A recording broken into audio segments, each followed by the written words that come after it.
Hello friends, हाजिर हूँ एक नई कहानी का रिव्यू लेकर। It stands the sand red. इस कहानी की शुरुआत लॉस वेगस से होती है, जहाँ की सड़कें पूरी तरह से सुनसान है क्योंकि ज़ोंबी वायरस की वजह से दुनिया की ज़्यादातर पॉपुलेशन अब ज़ोंबी में बदल चुकी है। वहीं हमें मोली और उसके बॉयफ्रेंड निक को दिखाया जाता है, जो अपनी गाड़ी से अपने दोस्त के पास जा रहे होते हैं, जो इन्हें मैक्सिको ले जाएगा। मैक्सिको वो जगह है जहाँ पर ज़ोंबी वायरस का अटैक कभी नहीं हुआ। दोनों अपनी गाड़ी से सफ़र कर रहे होते हैं क्योंकि उन्हें एयरफील्ड तक पहुंचना होता है। काफ़ी लंबा सफ़र तय करने के बाद मोली की तबीयत ख़राब होने लगती है, इसीलिए गाड़ी रोकनी पड़ती है। उसका बॉयफ्रेंड निक कहता है कि हमें एयरफील्ड से पहले गाड़ी नहीं रोकनी चाहिए, हमें चलना चाहिए। लेकिन जब वो गाड़ी को आगे बढ़ाता है तो उसका एक टायर सैंड में धंस चुका होता है। इसका मतलब ये है कि ये दोनों यहीं पर फंस जाते हैं। इन दोनों के बीच में आर्गूमेंट्स होना शुरू हो जाते हैं और अब निक अपने उस दोस्त के पास कॉल करता है जिसके पास वो जा रहे होते हैं, लेकिन उसका फ़ोन डिस्कनेक्ट हो जाता है। तभी मोली देखती है कि सामने से एक आदमी उन्हीं की तरफ चला हुआ आ रहा है। काफ़ी गौर से देखने के बाद इन्हें पता चलता है कि ये एक ज़ॉम्बी है जो इन्हें मारने के लिए इनकी तरफ लगातार बढ़ रहा है। तभी निक अपनी गाड़ी से गन निकालता है और उसी वक्त उसका मोबाइल भी नीचे गिर जाता है और ज़ॉम्बी के ऊपर गोलियां चलाता है, जिस वजह से ज़ॉम्बी नीचे गिर जाता है। ये दोनों बहुत खुश होते हैं कि उन्होंने ज़ॉम्बी को मार दिया, लेकिन वो अब भी जिंदा होता है। निक एक गोली और चलाता है, लेकिन ज़ॉम्बी को कुछ नहीं होता और अब निक की गोलियां भी ख़त्म हो चुकी होती हैं, तो वो भागकर दोनों अपनी गाड़ी में बैठ जाते हैं। वो दोनों ज़ॉम्बी से पीछा छुड़ाना चाहते हैं, लेकिन ज़ॉम्बी उनके गाड़ी के चारों तरफ चक्कर लगाने लगता है। जल्द ही रात हो जाती है, लेकिन अब भी ज़ॉम्बी उन्हें विंडो से देख रहा होता है। दरअसल निक से सबसे बड़ी गलती ये होती है कि उसका फ़ोन नीचे गिर जाता है, जिसे वो अंदर नहीं लाया था, और अब इन्हें मोबाइल को दोबारा से हासिल करना होगा। वो दोनों गाड़ी की लाइट जलाकर देखते हैं कि ज़ॉम्बी आसपास नहीं है, इसीलिए मोली गाड़ी फिर नीचे उतर जाती है और मोबाइल तक पहुंच जाती है। तभी वो देखती है कि ज़ॉम्बी ने निक के ऊपर हमला कर दिया। वो गाड़ी से अपना सामान निकालती है और यहाँ से भाग जाती है। अगली सुबह वो निक के दोस्त को कॉल कर रही है, जो उनका एयरफील्ड पर इंतज़ार कर रहा था। मौली उसे बताती है कि उसे पहुंचने में थोड़ा वक्त लग जाए, उसे उनका इंतज़ार करना होगा।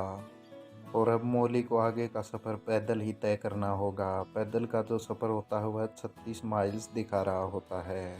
वो तय करती है कि वो उस जगह किसी भी हालत में पहुंचेगी और पैदल ही अपना सफ़र शुरू करती है। तभी मौली के ऊपर से कुछ प्लेन गुजरते हैं, जिसे देखकर वो हताश हो जाती है क्योंकि वो समझ जाती है कि अब एयरफील्ड तक जाने का कोई मतलब नहीं है, क्योंकि प्लेन वहाँ से गुजर गए हैं। वो फिर भी आगे बढ़ती रहती है और रात को एक जगह आग जलाकर बैठ जाती है और अपने बेटे को याद कर रही होती है। तभी उसकी आंख लग जाती है और उसी वक्त वहाँ पर एक ज़ॉम्बी आता है, लेकिन किसी तरह मोली अपना सामान उठाकर उस ज़ॉम्बी पर हमला करके वहाँ से निकल जाती है और एक चट्टान के ऊपर चली जाती है। सुबह होने पर वो देखती है कि ज़ॉम्बी अब भी उसके आसपास ही है। वो किसी तरह वहाँ से निकल जाती है, लेकिन अभी भी ज़ॉम्बी उसका पीछा करता है। लेकिन ज़ॉम्बी बहुत स्लो होता है और वो उस तक नहीं पहुँच पाता है। तभी मोली उसकी तरफ पत्थर फेंककर उसे जाने के लिए कहती है, लेकिन वो ज़ॉम्बी बिना जवाब दिए उसका पीछा करता है और दोबारा से रात हो जाती है। मोली फिर से चट्टान के ऊपर रात गुजारती है क्योंकि उसे पता है कि ज़ॉम्बी बहुत स्लो होते हैं, वो चट्टान पर नहीं चढ़ सकते।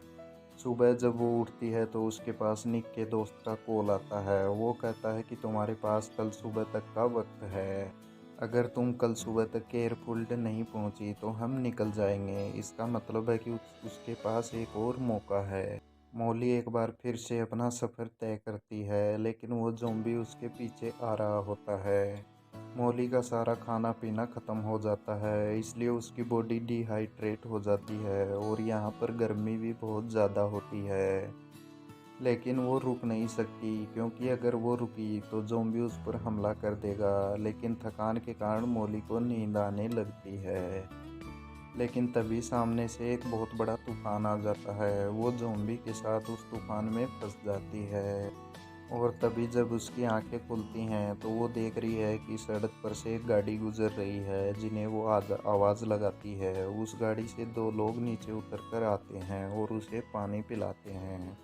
मौली उन्हें बताती है कि उसे एयरफील्ड तक जाना है, तभी वो इस देश से बाहर निकल पाएगी और वो उसे गाड़ी में बैठाते हैं। तभी मौली देखती है कि उसके पास बैग नहीं है। वो उन्हें कहती है कि वो बैग वहीं पर होगा जहाँ वो गिरी थी और वो दोनों बैग ढूंढने चले जाते हैं। मौली तभी एक फ़ोटो को देखती है जिसमें एक बेटा होता है और वो कैप पहने होता है जो कैप जैसन ने पहनी है।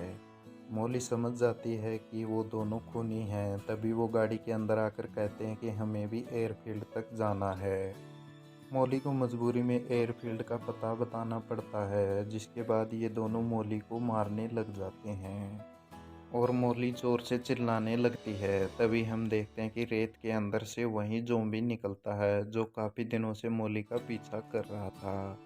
तभी वो वहाँ पर आता है जहाँ वो लोग मौली को मार रहे होते हैं। वो जैसन के दोस्त की गर्दन पर काट लेता है और जैसन किसी तरह से वहाँ से जान बचाकर भाग जाता है और गाड़ी से कुछ खाने पीने का सामान नीचे गिर जाता है। एक बार फिर से मौली इस बियर्ड के अंदर अकेली है। तभी वो ज़ॉम्बी आ रहा होता है। उसे समझ नहीं आता है कि उसे उस ज़ॉम्बी पर विश्वास करना चाहिए या नहीं, क्योंकि उस ज़ॉम्बी ने उसकी जान बचाई थी। लेकिन सच तो ये है कि वो एक ज़ॉम्बी होता है। मौली यहाँ पर सामान खींच रही होती है और उसे बहुत ज़्यादा दर्द होता है। उसके पास एक एयरबोट भी होती है जो उस गाड़ी से गिरी थी। अब वो ज़ॉम्बी पर विश्वास करती है और उसके गले में उस बोट को बांधकर उसमें अपना सामान रख देती है और वो धीरे धीरे आगे बढ़ना शुरू करती है। उसके बाद वो ज़ॉम्बी को अपनी कहानी बताती है कि वो पहले एक बोर्ड डांसर थी और कम उम्र में उसने एक बेटे को जन्म दिया। उस वक्त वो उसकी देखभाल करने के लिए पूरी तरह से तैयार नहीं थी, इसलिए उसने अपने बड़े बेटे को अपनी बहन को दे दिया। वो अब भी उसकी देखभाल कर रही है और अब वो तय करती है कि वो ज़ॉम्बी को ट्रेन करेगी। अगर वो उसका कहना मानेगा तो वो उसे अपने साथ ले जाएगी, नहीं तो यहीं बीहड़ में छोड़ देगी। और जल्द ही वो ज़ॉम्बी उसका कहना मानना शुरू कर देता है और वो दोनों हाईवे पर पहुंच जाते हैं। और तभी सामने से कुछ मिलिट्री की गाड़ियां आती हैं। उन्हें देखकर वो ज़ॉम्बी को छुपा देती है, क्योंकि उसे पता है कि अगर उन्होंने उसे देख लिया तो वो उसे गोली मार देंगे और खुद गाड़ियों के आगे खड़ी हो जाती है। जिसके बाद वो सोल्जर्स उस पर गन तान देते हैं। मौली कहती है कि मैं इन्फेक्टेड नहीं हूँ, मैं पूरी तरह से सही हूँ। तभी वो ज़ॉम्बी वहाँ से बाहर निकल आता है। तभी सोल्जर उस पर गोली चलाने लग जाते हैं, लेकिन मौली उन्हें मना करती है। तभी एक सोल्जर उस पर गोली चलाता है और ज़ॉम्बी को बहुत ज़्यादा गुस्सा आ जाता है। मौली उसे शांत करने की कोशिश करती है, लेकिन वो ज़ॉम्बी उसकी अंगुली को काट लेता है। लेकिन वो भी जल्द ही ज़ॉम्बी बच जाए, इससे बचने के लिए उसने अपनी अंगुली को काट दिया और वो एक बार फिर से उस ज़ॉम्बी के साथ यहाँ से आगे बढ़ना शुरू करती है। लेकिन ज़ॉम्बी बहुत ज़्यादा थक जाता है। लेकिन तभी मौली अपने सामने एयरबेस को देखती है जिसके द्वारा वो यहाँ से निकल जाएगी। ज़ॉम्बी बहुत ज़्यादा थक जाता है और वो वहीं सड़क पर लेट जाता है। मौली को पता है कि वो बहुत ज़्यादा दर्द में है और उसे मुक्ति देनी होगी। तभी वो एक बड़ा सा पत्थर उठाकर उसके सर पर मारती है और यहाँ से अकेले ही आगे बढ़ती है। जल्दी वो निक के दोनों दोस्तों तक पहुँच जाती है। अब वो मैक्सिको निकल जाएगी जहाँ पर ज़ॉम्बी नहीं है, लेकिन यहाँ से निकलने से पहले वो अपनी बड़ी बहन को कॉल करती है जिसके पास उसका बेटा भी है। उसका कॉल उसका बेटा उठाता है। वो कहता है कि उसे कमरे के अंदर बंद किया गया है और घर के चारों तरफ बहुत सारे ज़ॉम्बी हैं और अब वो अपने बेटे के लिए बहुत ज़्यादा चिंतित होती है और वो समझ जाती है कि उसकी बहन या तो इन्फेक्टेड हो चुकी है। उसे अपने मैक्सिको के प्लान को बदलना होता है, इसीलिए वो दोनों वहाँ से निकल जाते हैं और जल्द ही ज़ॉम्बी से लड़ती हुई अपनी गाड़ी तक पहुँच जाती है। और जब वो अपनी बहन के घर के अंदर जाती है तो उसे पता चल जाता है कि उसकी बड़ी बहन और उसका पति मारे जा चुके हैं।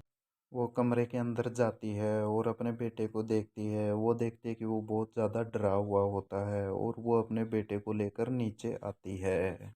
जहाँ पर बहुत सारे ज़ॉम्बी होते हैं और वो उन्हें मारने की कोशिश करते हैं, लेकिन वो किसी तरह से वहाँ से निकल जाती है और वो ज़ॉम्बी के ऊपर वार करती है, जिसके बाद ये कहानी यहीं पर ब्लैकआउट कर दी जाती है।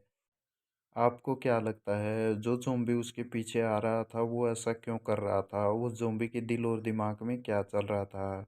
जबकि आम तौर पर ज़ॉम्बी किसी दूसरे इंसान को देखने पर उसे मारने की कोशिश करता है। हमें कमेंट सेक्शन में अपनी राय ज़रूर दें। ऐसी ही नई कहानी का वीडियो देखने के लिए चैनल को सब्सक्राइब करें और वीडियो को लाइक करें और बेल आइकन को प्रेस करें।